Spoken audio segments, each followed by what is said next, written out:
I really like Edgar Wright's filmography. He's mainly known for his work in action, but has been delving into other genres and has a fast-paced energy to his films. And the tracking shots, the zooms, the quick editing creates such a distinctive style. I say action, a lot of them have the comedy genre in there, but they're all doing different things and have different sub-genres to them. I'm a huge fan of Edgar Wright, and going into a ranking video, this is like the first time I would have seen as many films as I had before making the video. The Three Flavors Cornetto trilogy I was introduced to by my brother, who absolutely loves them, and I just hopped on that trail, and I love them too, and I watched them quite a bit growing up. It's been such a long while for a lot of these films, so I'm really excited to check these out, and with the release of The Running Man a couple days ago, I thought what better time than to watch all of Edgar Wright's films and rank them. I won't be including A Fistful of Fingers from 1995, which was the low budget indie which started his career. I'm aware that this will be very annoying. It's annoying for me that I'm not including it, but I tried to find it legitimately. I struggled, and this video just kept on getting put off because of that. If I put it off any longer, this video just wouldn't be released. But please let me know if you've watched it, if you enjoyed it. I'd love to watch it. As always for rankings, I will only be ranking narrative feature films which Edgar Wright has directed, so no documentaries like the Sparks Brothers. I won't be including any films where he wrote or co-wrote the screenplay, so that would be like Adventures of Tintin and Ant-Man, because he didn't direct them, he just wrote the screenplays. I'm going to put a disclaimer at the front of this video, like what I do in front of every ranking video. Rankings are fun because everyone's individual rankings are just different. If you inevitably disagree with where I've placed a film, it's not the end of the world. That's the beauty of film. I might like a film you don't, you'll like a film I don't, I will like one maybe more than another one, and you might like another one more than the other one. It's all a bit of fun. Let's not take it too seriously. So let's do it. Here are 7 feature films directed by Edgar Wright, ranked. This will annoy some people, understandably, but I just don't think I understand Scott Pilgrim vs. the World. Whenever I look at reviews online, there are people loving this film, and I'm extremely glad that you do, but it's just not for me. Now, I can appreciate the style of the film. I think the comic book style editing and transitions are really nice and really suit the film. Yes, I know the film is based off of a comic book series, but the story feels like it is ripped off of a comic book page, so that editing just works. But the film as a whole, I don't really care for it, and I just get really bored a lot of the time. I feel like 7 X's is way too many. It overworks the premise, and I think after the 4th X, I'm completely checked out. I'm finished. I'm done with the board. Like, I'm done. Remember when I first watched this film, I saw the cast and thought, yeah, okay, the cast is kind of stacked. But even they can't really help me out here, and I think it is that 7 X's is too many, because I actually think up until about 3 or 4, like I said earlier, the film's kind of alright, but after that, it's so repetitive. Scott Pilgrim vs. the World, 3 stars, closer to a 3.5 than a 2.5. Now, this is a psychological horror from Edgar Wright, completely different to his action films, and I remember loving this film when it came out in 2021, but I don't really feel the same now. In Last Night in Soho, Ellie is a fashion student who moves from Cornwall to London to try and become a fashion designer, but manages to return to the 1960s London, where she has visions of an aspiring singer Standy, and initially fun, things very quickly derail and begin to haunt Ellie. Now, I hadn't seen Last Night in Soho since I watched it with friends at uni. Hello, Adam and Freddie, if you're watching.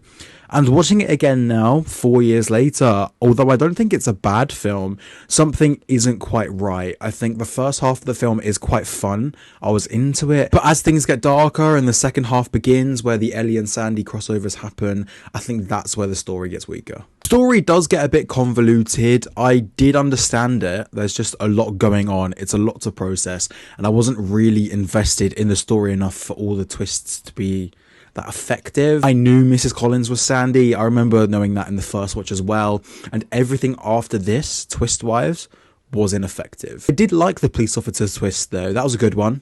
I did think that was Jack. I didn't think he was the police officer, but maybe I wasn't paying attention enough. I don't know. I think that was a good one. Do you think there's a lot of brushing over stuff with this film? Like when Ellie does a few things, she tries to stab her roommate with scissors, she gets the police officer killed, she then just returns to being a fashion student in the end. Like, that just wouldn't happen. I don't know if they just let someone out free like that, considering the roommate incident. Like, she blatantly tried to kill someone, and if her boyfriend wasn't there, she would have. And getting the police officer killed, it was like she was completely off the hook for that. No, it was perceived by everyone around her that Ellie didn't have a great mental health in adjusting to London life. But surely someone would see all these events and think, she needs help. Like, she just tried to kill someone. Someone did get killed, although she didn't mean for him to die. I think the way they explored Ellie romanticizing the 60s and then learning about sexism and misogyny through the exploitation of women in the entertainment industry and sex work, and then she began to learn that what she initially thought wasn't as it seemed, was interesting. But interestingly, I don't think the horror element of it all worked, and they could have really gone deeper with the message on sexism. Like, I feel like that was quite brushed upon as well. The film was visually really strong though. It looked great, loved the colours, the acting, especially from Thomasin McKenzie and Anya Taylor-Joy, was great as well. Last Night in Soho, 3 stars, closer to a 3.5 than a 2.5. I'm just gonna say straight up, just because this film is placed here does not mean I don't like it. I like all of the Three Flavors Cornetto trilogy. Edgar Wright's filmography is this strong. Films just have to go somewhere. Just because this film isn't here doesn't mean I don't like it. But that being said, I do think it is the weakest in the trilogy by quite some way. I do think it's like alright narratively, although the least captivating plot, where Gary King and 4 friends reunite to finally compete the pub crawl called the Golden Mile, when this gets interrupted by a world-dominating threat.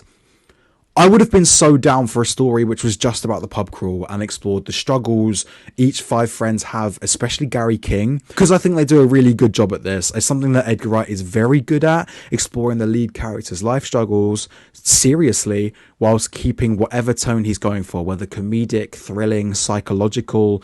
It's present in this film as well. Gary King is dealing with a lot of struggles with alcoholism, depression, emotional immaturity. Yet a lot of the humour of the film comes from Gary King. I like that. I like that contrast. As soon as the robot domination plot happens, I found it a little frustrating because I just find it to become a generic save the world plot, which most of the time I don't really care for. Where, like I said earlier, I would have much preferred the 5 friends pub crawl and just delve into their emotional struggles, but keep it comedic. But I guess the action has got to come somewhere. So The World's End, 3.5 stars, closer to a 4 than a 3. Next up is Edgar Wright's latest film, The Running Man. Now, this has come in pretty high for a new film, but I just thought this film was great. It follows Ben Richards, who is desperate to try and save his daughter who is ill, and is convinced by the producer of The Running Man, the show where contestants must survive 30 days being hunted by assassins, to enter and win as much money as possible to help his daughter. Now, I went through a lot during The Running Man, from the introductory part, because all films about games or game shows need that first introductory bit, and it had a great sense of tension and anticipation of danger because you know he's about to enter. And the great thing is that you understand why he's done it. He's just desperate to win money and help his sick daughter. It's fast-paced throughout, and during the games becomes even more thrilling, where the action is intense and entertaining. Now, I do think the final third of the film is the weakest. There's a shift in the pace, which slows the film down a tad, but I do understand why they did that. It's a culmination of what we've seen with the dystopian society and wanting a change. This dystopian society was presented really well. People like Ben are barely being able to afford to stay alive in the slums. The only way they can try to afford to stay alive is by going on a game show where they risk their life. They also talk about the media, how they can shape your perception of things by manipulating stuff into showing you what they want you to see, not what actually happens. Some people might think that this is a bit too on the nose, and I mean, that's a fair criticism because it's not subtle. But for me, I think it doesn't need to be subtle. I like how they displayed society and how rough it is for a lot of people in this world. And to top it all off as well, the cast is just stellar. Glenn Powell is an absolute star as the lead. Carmen Domingo and Josh Brolin were great as well. The Running Man, 4 stars, closer to a 4.5 than a 3.5. I really enjoy Hot Fuzz whenever I watch it. Nicholas Angel is a police officer who has been transferred from London to a village in the country, where he must navigate his way around a string of murders which occur, but also deal with officers who aren't as into the rules as he is. Now, this film's a great entry into the buddy cop action genre, but also pays homage to other films of the genre, most notably Point Break, one of my favourite films of all time. So if you're going to reference Point Break, you're going to get praises from me. It plays the genre really well in the sense that I think it's better than quite a lot of buddy cop action films. Despite parodying them, it's really clever what Edgar Wright and Simon Pegg managed to accomplish here. There are a lot of things which are over the top. They reference overused tropes, and it's just plain ridiculous, which works in its favour. It's also very funny, and probably funnier than I remember watching it last time, and it's extremely quotable, and I'd say in my opinion it's probably the most quotable film that Edgar Wright has made.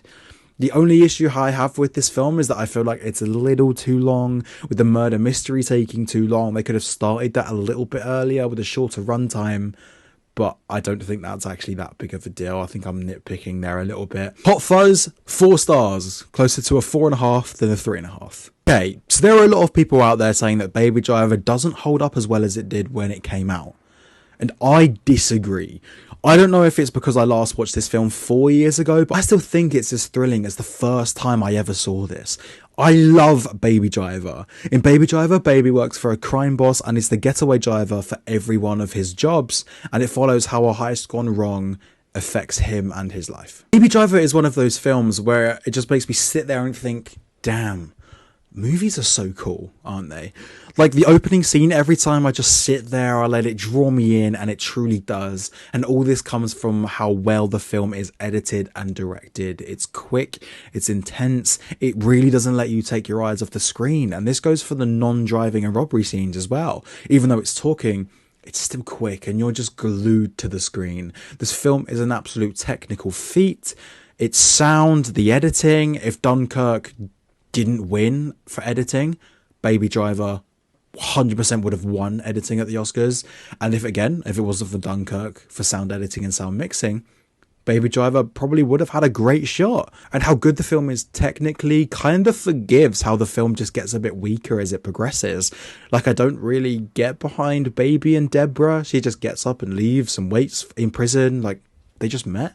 I don't fully understand that, but that doesn't stop me from absolutely loving this film. The only thing I hate is that I didn't watch this film in 2017 in cinemas when it came out, and I will always kick myself for that. Baby Driver, 4.5 stars, closer to a 4 than a 5. At number 1 is the beginning of the Three Flavors Cornetto trilogy, Shaun of the Dead, where it follows Shaun, a 29-year-old salesman living quite a boring life, and his unemployed roommate trying to navigate their way around a zombie apocalypse. Now, I think this film is some of the most fun I've ever had watching a film, and it's just really funny. Turning this zombie movie genre into a comedy was something I'd never really seen before watching Shaun of the Dead, and Edgar Wright along with Simon Pegg and Nick Frost really make this film work. There are a bunch of memorable comedic scenes which are just imprinted in me. I'll never forget them, notably where Shaun walks through the streets of London completely missing the fact that there's a zombie apocalypse and there are zombies walking around him, mirroring the scene that we saw about 20 minutes before where he's aware of the streets around him and all he's doing is go to work. It's just peak comedy. The scene where they throw a bunch of vinyl at the zombies in their garden as well was just so memorable. Edgar Wright and Simon Pegg, who wrote the screenplay, do a brilliant job in spreading the humour out, in the sense that it isn't just the zombies and how they deal with the zombies, which is funny, but there's humour in the relationships between each characters and the struggles which each character has. And Shaun is involved in all of these. Simon Pegg is great as Shaun, delivering a comedic yet understanding performance of someone struggling in life but still figuring out a way and then fighting zombies.